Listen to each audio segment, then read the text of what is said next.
Hello friends, வணக்கம். இன்றைக்கி நான் செய்து காட்ட போகிற ரெசிபி ரெட் கேபேஜ்.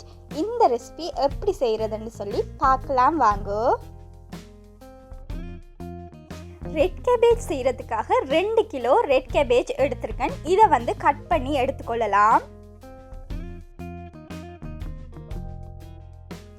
இதை போல் 2ஆக கட் பண்ணினதுக்கு அப்புறமா சரிசமனா நடுவால் கட் பண்ணி எடுத்துக்கொள்ளுங்க.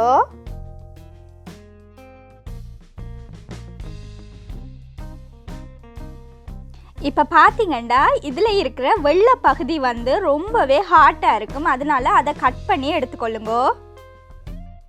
நடுப்பகுதியை கட் பண்ணி அகற்றினதுக்கு அப்புறமா நான் இதை இப்படி கட் பண்ணி எடுத்துக்கொள்கிறேன். இதில் அளவு அவசியம் இல்லை. உங்களுக்கு தேவையான அளவில் நீங்கள் கட் பண்ணி எடுத்துக்கொள்ளுங்க. இப்போ பார்த்தீங்கன்னா எல்லா ரெட் கேபேஜையும் நான் கட் பண்ணி எடுத்துக்கொண்டேன். இதை கழுவி சைடில் வச்சுக்கொள்ளலாம். அடுத்ததாக நான் ஒரு ஆப்பிளும் ஒரு பெரிய வெங்காயமும் எடுத்திருக்கேன். அதையும் கட் பண்ணி எடுத்துக்கொள்ளலாம். ஆப்பிள்ன தோலை சீவி எடுத்ததுக்கு அப்புறமா ஆப்பிளை ரொம்பவே சின்னதாக கட் பண்ணி எடுத்துக்கொள்ளுங்க.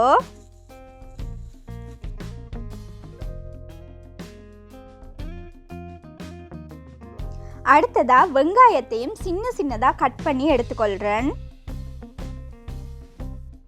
ஆப்பிளையும் வெங்காயத்தையும் சின்னதாக கட் பண்ணி எடுத்துக்கொண்டேன். அடுத்ததாக எப்படி ரெட் கேபேஜ் செய்கிறதுன்னு பார்க்கலாம்.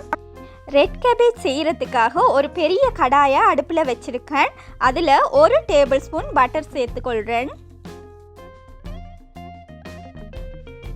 பட்டர் உருகினதும் வெட்டி வச்சுருக்க வெங்காயத்தை போட்டுக்கொள்கிறேன். வெங்காயம் அதிக அளவு வதங்க தேவையில்லை. கொஞ்சம் சாஃப்டான பதத்துக்கு வதங்கினாலே போதும். இந்த ரெட் கேபேஜில் அதிகமாக புளிப்பு இருக்கும், கொஞ்சமாக ஸ்வீட்னஸ் இருக்கும், ரொம்பவே டேஸ்ட்டாக இருக்கும். கண்டிப்பாக எல்லோரும் ட்ரை பண்ணி பாருங்கள். இப்போ பார்த்தீங்கன்னா என்னோடய வெங்காயம் லைட்டாக வதங்கிட்டு இந்த ஸ்டேஜில் நான் கட் பண்ணி வச்சுருக்க ஆப்பிளை சேர்த்துக்கொள்கிறேன். இப்போ சேர்த்துக்கொள்கிற ஆப்பிளும் லைட்டாக வதங்கினாலே போதும். இந்த ரெட் கேபேஜ் ஜெர்மன் நாட்டு ட்ரெடிஷ்னல் சாப்பாடுன்னு கூட சொல்லலாம். நீங்கள் டக் ரோஸ்ட் ரெசிபி பார்த்துருந்தீங்கன்னா தெரியும். அதில் ரெட் கேபேஜ் எப்படி வச்சு சாப்பிடுவாங்கன்னு காட்டியிருப்பேன். நீங்கள் பார்க்காட்டிக்கு டிஸ்கிரிப்ஷன் பாக்ஸில் லிங்க் தரேன், கண்டிப்பாக செக் பண்ணி பாருங்கள்.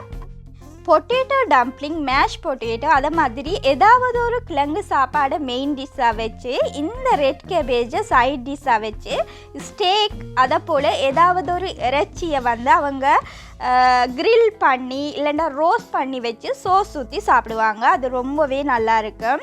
அடுத்ததாக நான் கட் பண்ணி வச்சுருக்க கேபேஜை சேர்த்துக்கொள்கிறேன்.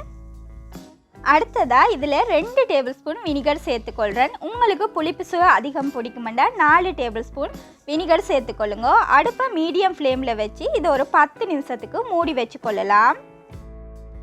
10 நிமிஷத்துக்கு அப்புறமா இது லைட்டாக வதங்கி இருக்குது. இதை கொஞ்சம் கிளறி விட்டு கொள்ளலாம். அடுத்ததாக இதில் 2 பே லீவ்ஸ், 1 டீஸ்பூன் பெருஞ்சீரகம், 1 துண்டு கிராம்பு எடுத்திருக்கேன். அதை சேர்த்து கொள்ளலாம். 1 டீஸ்பூன் உப்பு, 1 table spoon sugar, 1/2 teaspoon nutmeg powder சேர்த்துக்கொள்கிறேன்.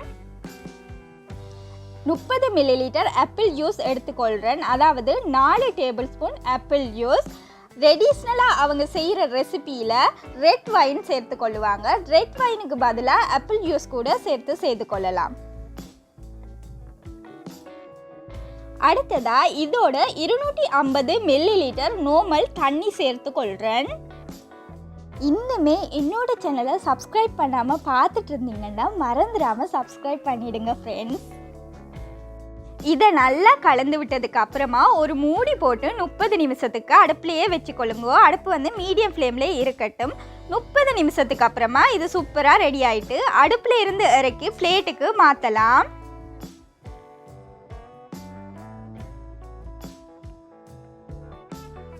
என்னோட ரெட் கேபேஜ் சூப்பராக சூடாக ரெடி ஆகிட்டு இது நல்லா ஆறினதுக்கு அப்புறமா ஒரு க்ளீன் போத்தலில் போட்டு ஃப்ரிட்ஜில் வச்சிங்கன்னா நீங்கள் ஒரு கிழமைக்கு தேவையான நேரம் மட்டும் சூடாக்கி எடுத்து சாப்பிட முடியும். ஃப்ரெஷ்ஷாக சூப்பராக இருக்கும். நான் இதை மேஷ் பொட்டேட்டோவோட வச்சு சாப்பிட போகிறேன். ரொம்ப அருமையாக இருக்கும். இந்த கிறிஸ்மஸுக்கு நீங்கள் உங்களோட ஃபேமிலிக்கு செய்து கொடுங்க. அவங்க எல்லாருக்குமே ரொம்ப பிடிக்கும்னு சொல்லி நம்புகிறேன். உங்களுக்கு இந்த ரெசிபி பிடிச்சிருந்தா மறக்காமல் என்னோட சேனலை லைக் பண்ணுங்கள், ஷேர் பண்ணுங்கள், சப்ஸ்கிரைப் பண்ணுங்கள். பக்கத்தில் இருக்க பெல் பட்டனையும் மறந்துடாமல் கிளிக் பண்ணுங்கள். Thank you.